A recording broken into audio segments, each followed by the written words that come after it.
Hello भाई, नमस्ते, प्रणाम। धर्मेंद्र दीवाना एंटरटेनमेंट आप लोगों का स्वागत है।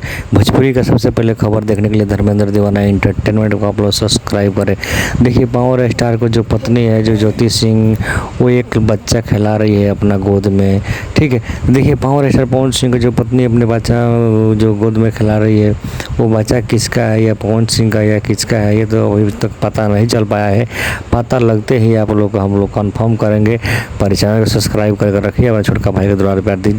देखिए, ज्योति सिंह जो बच्चा खिला रही है, वो तो पता लग जाएगा, कल पता लग जाएगा कि पावर स्टार पवन सिंह का लड़का है कि या ज्योति सिंह का है कि किसका है।